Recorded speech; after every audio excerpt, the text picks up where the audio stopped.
중국 중부의 대나무 숲.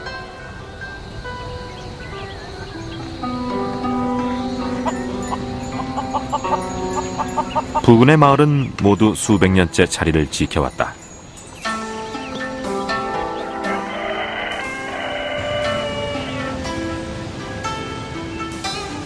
실험 고고학자 조헨 카밍거는 주로 동남아시아의 선사시대 인류가 만든 도구들을 재현하는 연구를 해왔다.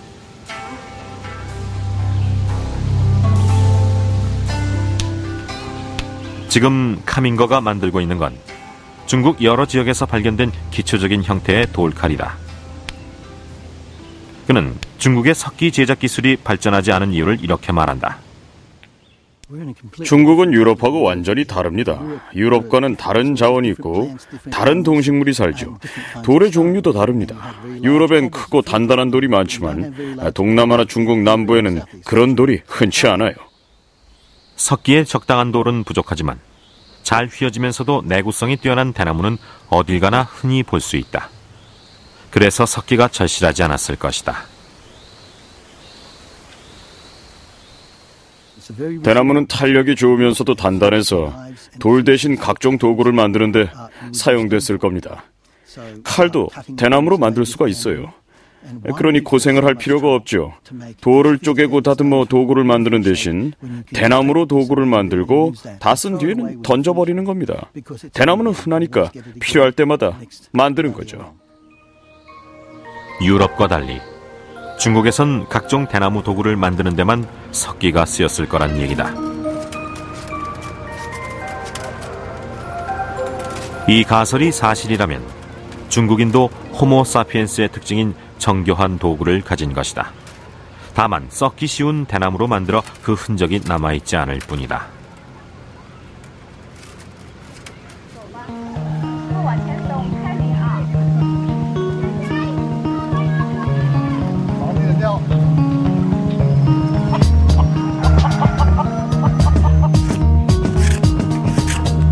이 가설을 증명하려면 석기로 대나무 도구를 만들어 직접 써보면 된다.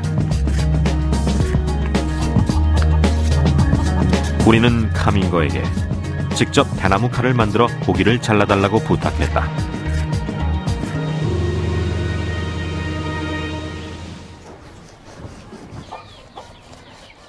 이렇게 고기가 잘 잘립니다.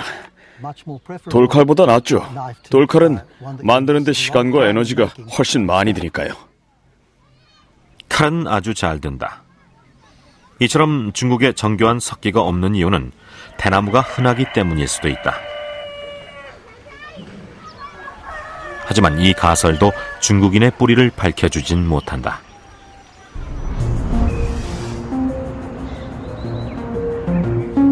중국인의 조상이 누구인지를 알아내기 위해서는 유물이나 유골과는 완전히 다른 증거를 이용해야 한다. 바로 유전자다. 진리 교수는 상하이 푸단대학 유전학 연구소를 이끄는 유전학자다. 1997년 그는 새 프로젝트를 시작했다. 중국인이 호모 에렉투스의 후손임을 증명하기 위한 프로젝트였다. 프로젝트를 시작하기 전만 해도 전 동아시아인의 조상이 다른 대륙에 사는 사람들하고 다르다는 점이 증명될 거라고 생각했습니다. 왜냐하면 전 중국인이고 중국에서 태어나 중국인의 혈통이 뭔가 특별하다는 교육을 받았고 그걸 믿었기 때문이죠. 연구팀은 먼저 7만 년 전 아프리카를 떠난 호모 사피엔스와 그 후손들에게만 나타나는 유전 형질을 분리해냈다. 100만 년 전 중국에 와있던 호모 에렉투스에게서는 나타나지 않는 유전 형질이다. 물론 그 자손들에게도 그 형질은 없다.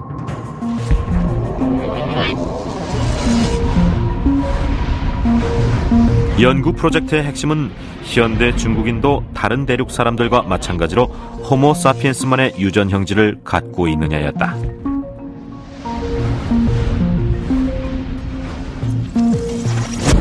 진리 교수의 연구팀은 아시아 전역에서 162개 민족, 12,000명의 혈액 샘플을 채취했다.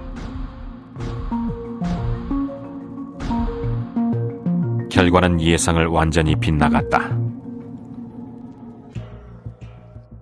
베이징 원인, 다시 말해 호모 에렉투스의 후손이라는 게 확인된 사람은 12,000명 중에 하나도 없었습니다. 모두가 아프리카에서 온 호모 사피엔스의 후손인 것으로 확인이 됐죠. 연구팀이 기대한 결과가 아니었다.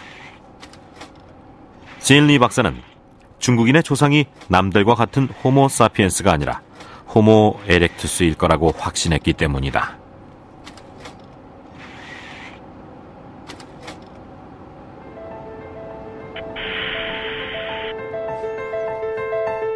예상을 빗나간 실험 결과에 박사는 무엇을 느꼈을까? 실험실에서 결과를 본 뒤에는 이런 생각이 들었습니다. 모두가 기뻐해야 할 결과가 나왔다고요. 실험 결과는 사는 곳이 어디든 모든 인간은 서로 닮았고 가까운 친척이라는 의미이기 때문이죠.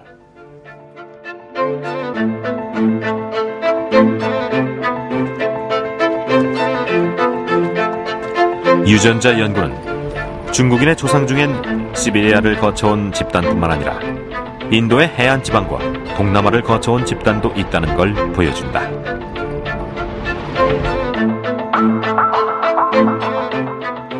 동아시아인이 호모 에렉투스의 후손이 아니라면 동아시아인들은 왜 마지막 빙하기를 전후해 지금의 모습으로 변화한 것일까? 변화는 우연히 시작됐을지도 모른다. 돌연변이는 겉모습에도 영향을 미친다. 머리카락색이나 보조개가 대표적인 예다. 이런 외형적 특징은 집단 내에서 선호되기도 하고 배척을 받기도 한다. 집단이 선호하는 특징이라면 그 유전자는 널리 퍼진다. 작은 눈이나 낮은 코, 평평한 얼굴은 돌연변이와 진화의 결과물일 수 있다는 얘기다. 이런 과정을 자웅선택이라고 부른다.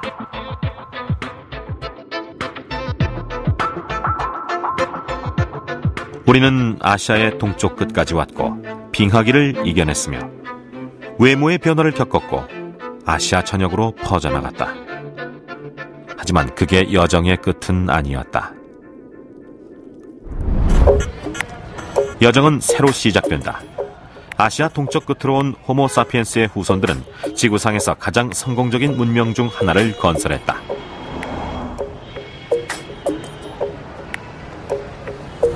아시아로 건너온 인류는 어떤 계기로 새로운 변화를 맞이하게 됐을까?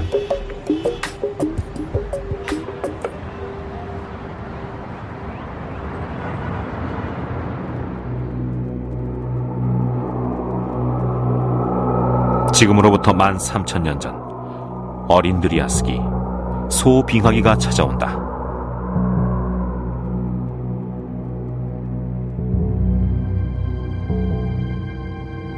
지구는 갑자기 급속도로 차가워졌다.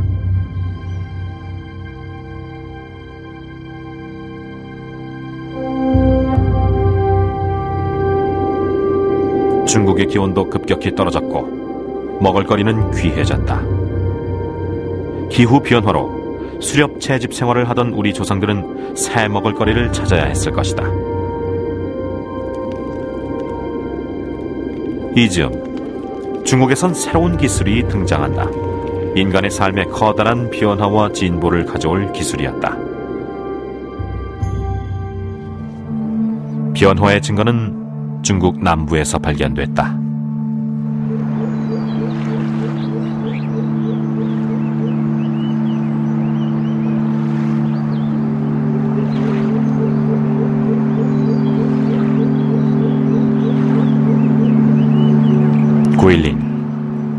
이 이국적인 석회암 지형은 수백만 년에 걸친 침식이 만들어낸 것이다.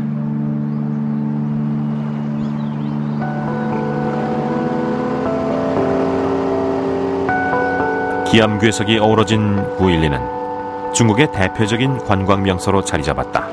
그리고 12,000년 전 이곳엔 선사시대 인류의 첨단 기술 중 하나가 존재하고 있었다.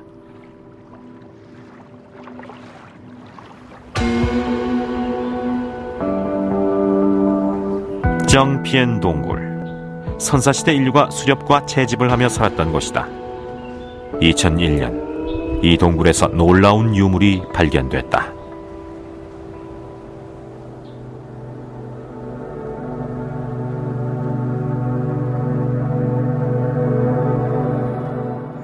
지금도 생생합니다.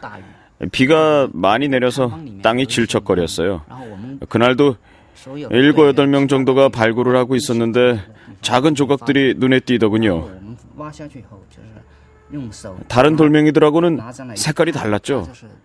좀 더 연한 색이었어요. 발굴 책임자인 펑 교수님께 조각들을 보여드렸더니 당장 발굴을 멈추라고 하더군요. 우린 교수님하고 같이 조각들을 살펴봤어요. 천천히 살펴보니까 아주 오래된 톡이라는 걸 알 수 있었죠. 탄소 연대 측정 결과 토기는 12,000년 전의 것으로 밝혀졌다. 형태로 보나 다양한 방법의 연대 측정 결과로 보나 정피엔 동굴에서 발견된 조각들은 중국에서 제일 오래된 도자기일 가능성이 높습니다. 전 세계를 통틀어도 제일 오래된 도자기 중 하나일 겁니다. 그러니까 정말로 대단한 유물이죠. 토기가 중요한 유물인 이유는 토기의 발명이 수렵 채집인의 조리법을 바꿔놨기 때문이다.